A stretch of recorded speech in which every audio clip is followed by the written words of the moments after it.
So it is official. Dipset has beef once again. If you guys don't know, Jim Jones and Camron and Mase seem to have some type of discrepancy.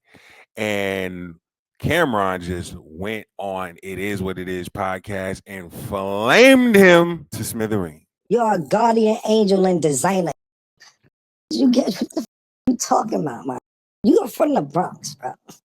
You are not from Harlem. So, a lot of you guys that don't know, on a recent episode of It Is What It Is, Camron opened up about his complicated relationship with Jim Jones. He held nothing back and revisited their origins and accused Jim Jones of misrepresenting the history within the group and their Harlem roots. Check this out. I never needed nowhere to stay. Though you act like on your couch, you was a fan. You begged us. You are a fan.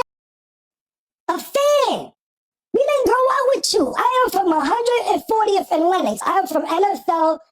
Up the block was 40 Wolves. Lou Simpson's on 142nd Cross Square. D. Fergo on number 8th Avenue. I don't see you around none of this. Tell to my what's the title for Billy and them? You're not from none of that. So you can sit around and act like you've been around all this Harlem shit and everything. You ever see somebody from Harlem try to act like they from Harlem so bad that you gotta keep saying, I'm from Harlem? From Harlem know who's from Harlem. You don't have to keep saying you from Harlem. So that's first and foremost. All this, yo, is all you got. You were fanned out and you begged to come to your house after you heard all these mixtapes. Now that's wild.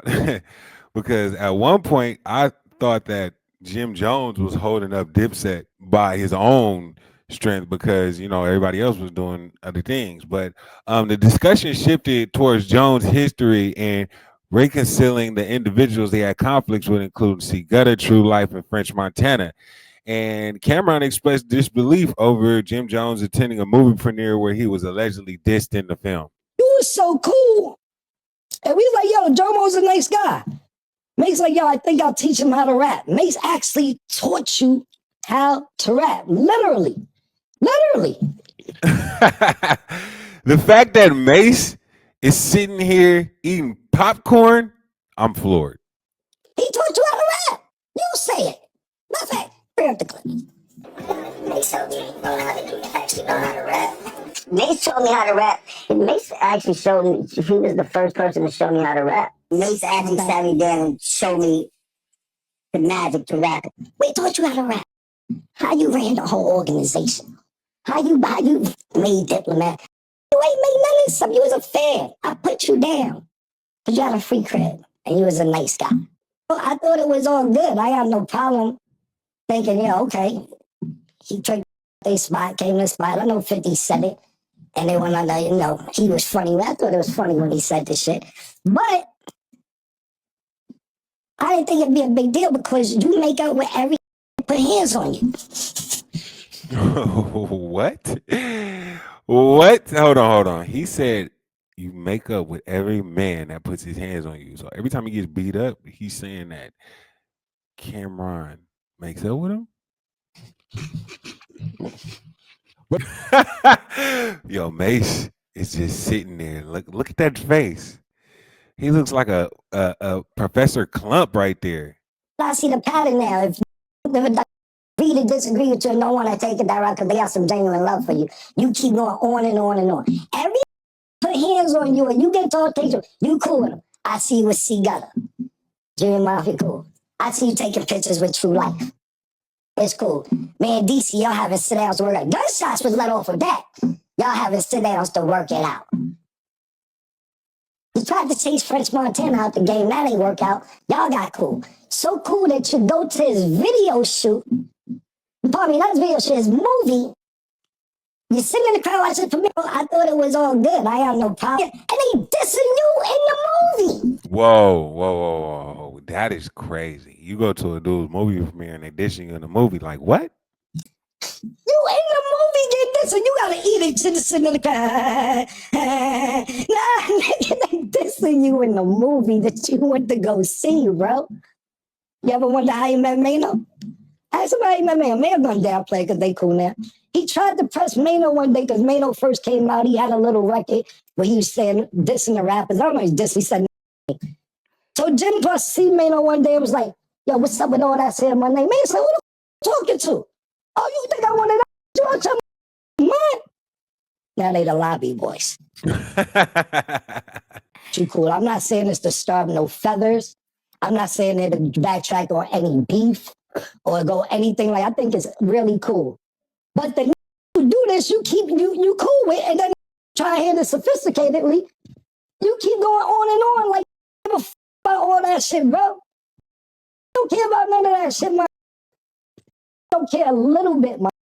Yeah, this is wild because a lot of people do not know why this even started.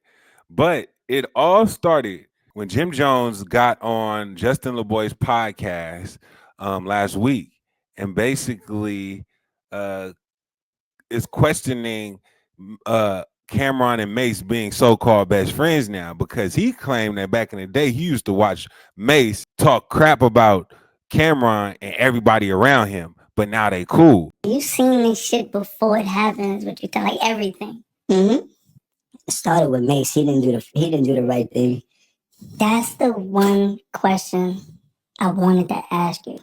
I'm a little bit too young to understand. Like, I just was able to I watched Mase shit on Cam and everybody around him. Wow. A bitch, like all the time. You heard? Like I was there the whole time, but I was Cam's man. You heard? Cam and Mase were so-called best friends, grew up together, and R.I.P. Huddy. Like I was there for everything. That's one thing that people can't never say, is that I wasn't there for every single thing. So people don't know that Jim Jones and Camron basically kind of grew up around each other and that they were very close back in the day. And he basically saw how Mase and Camron, their entire friendship evolved, but good, including the good moments and the not so good moments. He claimed things changed when Mase got his deal and turned his back on everybody, including Cam. And then they ended up being friends somehow. People don't forget that Mase and Cam had diss songs with each other back in 2017. But now they're just all buddy and peachy. And I guess Jim Jones didn't like that. He did. And then I seen how much love Cam had for him and how Cam was jumping out the window for him, which are fun shit and shit like that. Like, being overprotective, making sure nothing happened. Like, he was trying his best to make sure that Mase stayed as safe as possible, but Mase had got that money and lost his mind as he's supposed to, man. He grew up in a kid that doesn't have what most of us had. He was probably more or less fortunate than most of us. Didn't have the sneakers, didn't have all that shit coming out. So him having the first bit of success out of all of us and really getting to a bag, he just went crazy like most people doing shit like that. Shit, I had my times where I went crazy with that bag, just be too much. Great relationships and shit. Came out the limo in the middle of the highway and shit like that. You heard? His old brother. That's just, but he coming back off the road for a bunch of tours and shit like that. Get off the plane.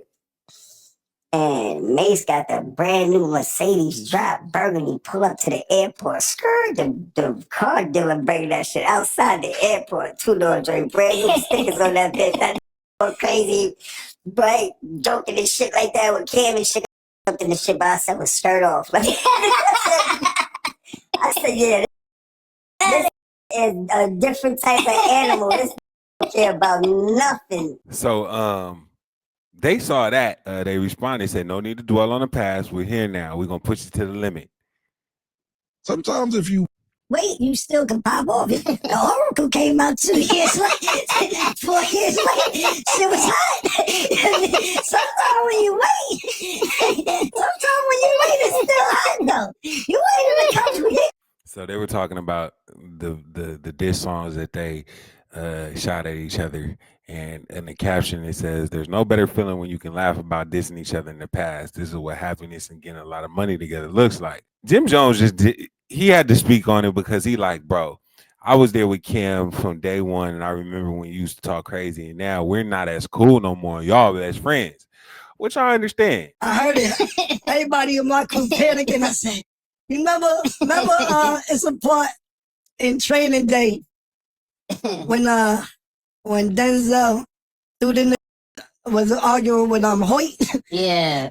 And then put the gun out on Hoyt. That's how I felt like, oh, I said, nobody say that. I said, that's the shit. Yeah, so they can laugh at they beef, but Jim Jones, I think he has a valid point. Camron, he just couldn't handle it and kept going in on him. Look at the other videos. Yo, you want to come through? Come through. Why? Why are we going to Jomo's house? Cool. One day, I'm leaving Mase's house on the west side, going back to the east side. I stop at Jomo's house. His grandmother died, God bless her dead. And he had a free crib. So yeah, I would bring some bitches over there the time. A little crack maybe. I be at everybody's house though. I love my grandparents. My grandparents were strict. I stayed at Duke the God house. I stayed at Mase with Cuda. I stayed at her. I stayed a bunch of. I never needed nowhere to stay. So when you act like on your couch, you was a fan. You begged us. You were a fan. He's talking crazy. Period. Now to the next point. This all started because I asked 50 Cent a question. Cool. I thought it was cool to ask 50. The shit happened 20 years ago, however many years ago. I thought it was all good. I had no problem thinking, okay, he tricked they spot, came to the spot. I know 50 said it. And they went on the, he was funny. I thought it was funny when he said this shit. But I didn't think it'd be a big deal because you make up with everyone put hands on you. So it's a shame that all this is actually happening because I remember growing up when Mase was in the church and Cam was rapping like roly poly, mosey dozy, fruity dooty, booty cootie. I remember Jim Jones jumping up in the driver's seat and he was holding up Dipset by himself. I remember when I thought Jim Jones was the only gangster in Dipset because he was like very vocal about being a blood and Billy and all this, and I thought he was like a real blood. Then he had that song come out, Get Crunk Music with the Game, and I was hot. So Jim, it's just crazy that they dissing each other. I see why they lost against the verses against the Locks because they just have internal beef that they need to work out. But it's just crazy how like all of a sudden more money you get, the more beef you have with people that you used to grow up with. So there was also a time where everybody was like kind of tucked and Dipset was kind of ducked off and like not being out there, and Jim Jones was outside the whole time. I remember Jim Jones stood up and fought at Rucker Park, and I felt like True Life was on Camron's like head, and Jim Jones kind of inherited True Life's beef with Cam. That's why Jim Jones and True Life have beef right now. Yeah, I don't know, man. I just think they let 50 Cent trick them into the same beef twice. 50 Cent is somewhere rubbing his feet together, getting in bed. But Harlem, supposedly Harlem famous dudes have no loyalty. That's why they all sell drugs, get caught up, and then they tell on everybody. Because this is just nuts. A lot of people say you shouldn't trust New York dudes, and they tell on each other, and then they move down south. But man, I feel like all Jimmy wanted was a weather segment on It Is What It Is, and they didn't give it to him. And now look, man. So I don't understand, man. I don't think this is cool. The more I see Cam, the more I realize bro was not acting when he was in Paid in Full. And it's just a little bit disappointing that they just beefing because, Dipset actually had an imprint on hip hop. When they came out, they was hot, they was fire. Jules Santana, Jim Jones, just all of them, man. Camron, they were all hard, in my opinion. But it's just crazy because a lot of people don't know that Jim Jones got blacklisted in NYC protecting Cam and Dipset. Then Jim Jones went to Atlanta Dolo in the middle of a BMF Dipset feud and stood tall for Cam. And then like I said, Jim Jones threw hands at Rucker for Cam. So I'm not really jacking this, man. And I kind of feel Jim Jones' ties is what kept Dipset alive. So they really need to work on this, bro. They really just need to get better. They need to fix this. Um, Let us know what you think.